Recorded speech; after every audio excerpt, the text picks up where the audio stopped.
What is up, gamers? The Red Dragon here, and we are talking about day one of E3. Got to see all the conferences, all the big ones are out of the way, so now it's time to reflect and discuss a little bit about what happened yesterday. So I think, first off, it was a good day for everybody. I think everybody can say they walked away with a good conference, from the publishers to Microsoft and Sony. Microsoft started off the day, and anybody who was concerned about Microsoft not being a gaming console, they found out that Microsoft has a ton of freaking games. And I think as far as the exclusives that were showed off yesterday, I think Microsoft's lineup looked better. I think it looked stronger. And they brought out a ton of games. It was just game after game after game. You didn't get to see anything about the TV. You didn't get to see really anything about Kinect. It was just all about the game titles.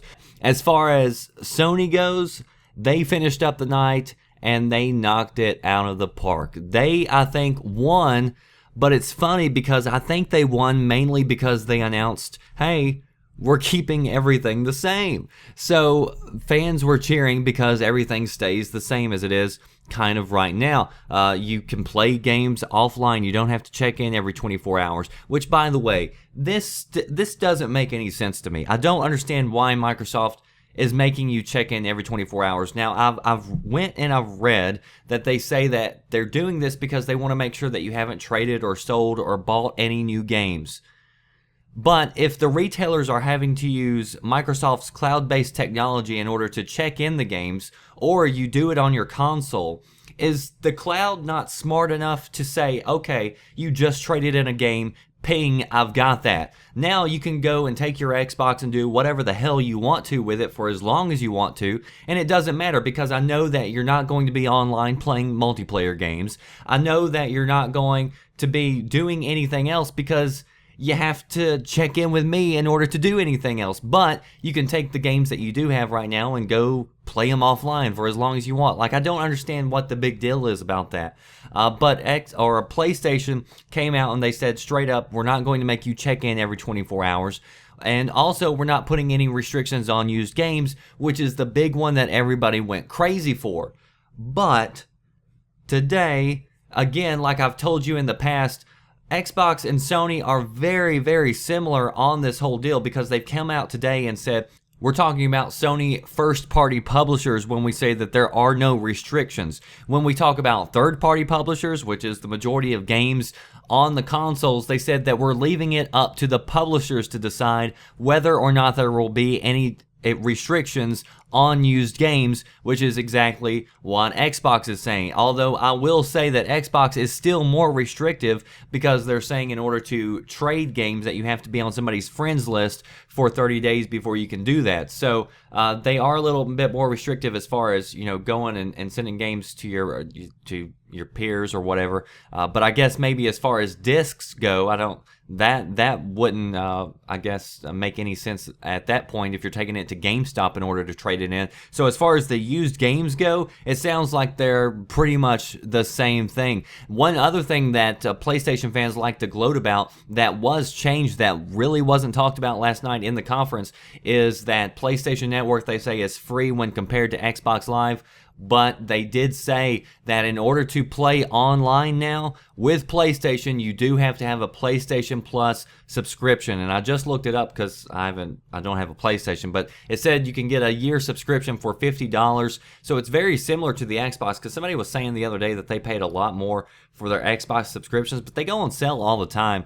If you look around, and I actually bought 3, and whenever I do find sales on this stuff, I usually tweet it out or Facebook it, and so they went on sale for $30 for a year subscription not too long ago at Tiger Direct, and I picked up like 3 cards at one time, so I've got like 3 years in my drawer that I got for $30 a piece. But anyway, I'm sure PlayStation probably goes on sale too, not really sure, but anyway, that is one thing that has changed with PlayStation, is that now you do have to have a PlayStation Plus account in order to play online. So that is one thing. But, you know, yesterday I did a video that came out before E3 even got started, and I said that as it stands right now going into E3, Xbox One was actually winning as far as the pre-orders go in the UK.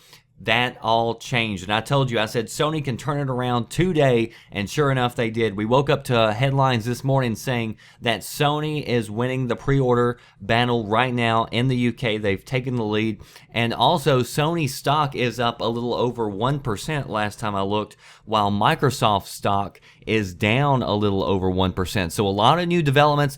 Great showing though all the way around from the publishers. EA had a great presentation. Ubisoft did. Battlefield 4, oh my god. Watch Dogs, Titanfall, so many freaking games. I don't even want to start naming them because there's so many that I'll forget.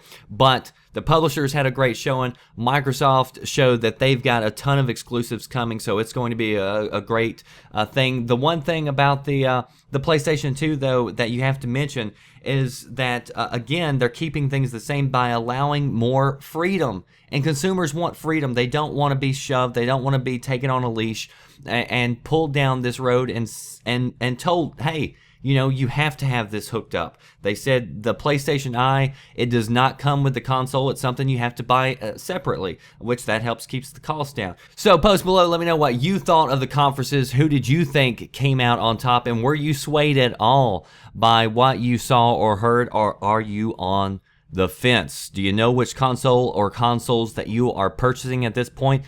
PlayStation coming out strong for the consumer. Post below, let me know what you thought of the conference, and that does it for me, The Red Dragon. Be sure you stay tuned to VGNVideoGamesandNews.com for the latest developments on E3 as it's happening. That does it for me, The Red Dragon.